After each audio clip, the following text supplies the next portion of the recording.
서울엔 이름을 바꿔버린 역이 하나 있다. 당고개역은 이제 불암산역으로 불린다. 그런데 왜 하필 당고개를 지우고 불암산을 택했을까? 백년기행 당고개다. 불암산역 1번 출구를 나오면 처음부터 조금 낯선 풍경이 펼쳐진다. 판자촌 사이로 수많은 간판들이 얼굴을 내민다. 서울에 이런 풍경이 있을 거라고는 쉽게 상상하기 힘들다. 이 작은 골목 안에 이토록 많은 점집이 모여 있다는 사실은 이곳에 얼마나 많은 무속인들이 있을지를 감히 다 짐작하기조차 어렵게 만든다. 그런데 이 풍경은 어느 날 갑자기 생겨난 것처럼은 보이지 않는다. 당고개라는 이름부터가 그렇다. 이곳은 예부터 상계동 북쪽 불암산 자락으로 이어지던 험한 고개였다고 한다.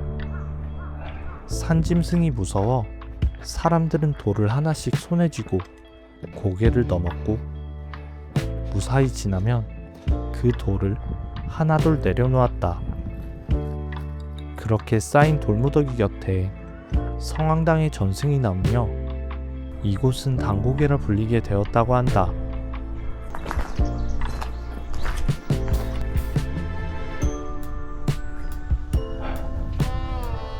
당고개라는 이름은 그저 오래된 지명이 아니라 오래전부터 민간 신앙의 흔적을 품고 있던 자리였다는 뜻이기도 하다. 그런데 이런 기묘한 분위기는 고개에서 끝나지 않았다. 상계동 쪽 수락산 자락은 예부터 절골이라 불릴 만큼 사찰이 많았다고 한다.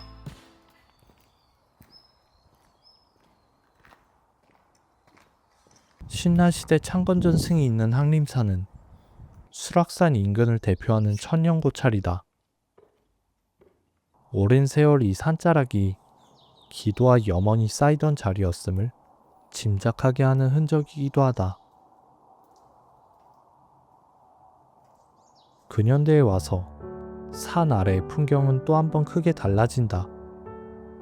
상계동 일대는 한때 마들 평야로 불리던 들판이었다.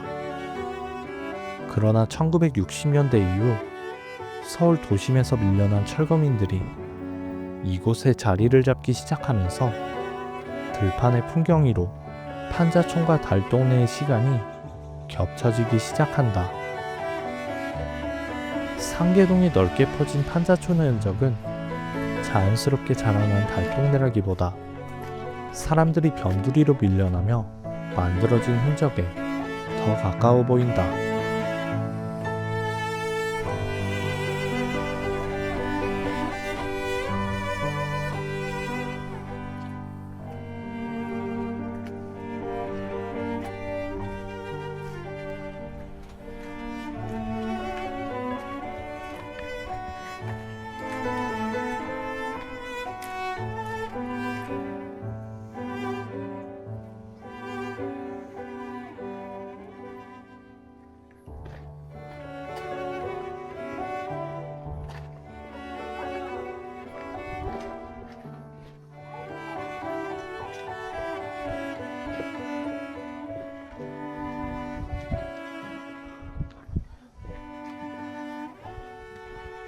그리고 지금 무속거리라 불리는 이 골목은 어쩌면 그 위에 가장 나중에 얹힌 풍경일지도 모른다.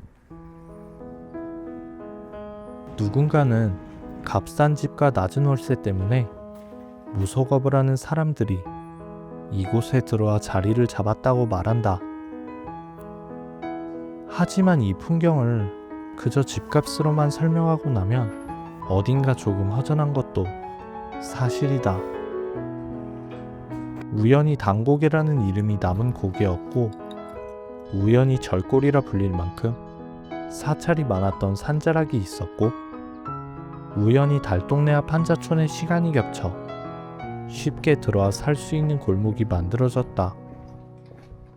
그리고 그 속으로 무속업을 하는 사람들이 들어와 결국 하나의 거리를 이루게 되었다. 생각해보면 이 모든 건 우연처럼 보인다. 하지만 우연이 몇 번이고 같은 자리에 겹치면 그건 어쩌면 필연처럼 보이기도 한다.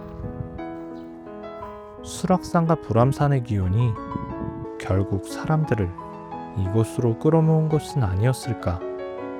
그런 생각을 잠시 해보게 된다. 그리고 오늘날 이 동네는 또 다른 이름으로 스스로를 설명하려 하고 있다. 당고개가 더 사랑스럽지요. 불암산은 이상하게 좀 까치가 있는 것 같아. 당고개는 정감이가. 알겠습니다. 오래전부터 이곳에 살던 사람들에게는 당고개라는 이름이 더 익숙하고 더 정겹게 남아있다고 한다. 하지만 상계동은 오랫동안 낙후된 이미지로도 불려왔고 그 이미지를 바꾸고 싶어하는 마음 역시 분명 있었을 것이다.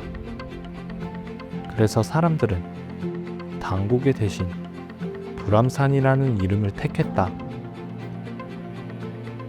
힘들었던 시간을 지나 이제는 스스로를 다른 모습으로 설명하고 싶었던 마음도 이해된다. 하지만 그 과정에서 원해서 이곳에 온 것이 아니라 도시에서 밀려와 정착했던 사람들의 시간까지 또 다시 쉽게 뒤로 밀려나지 않았다면 좋겠다는 생각을 하게 된다. 백년기엔 당고개였다.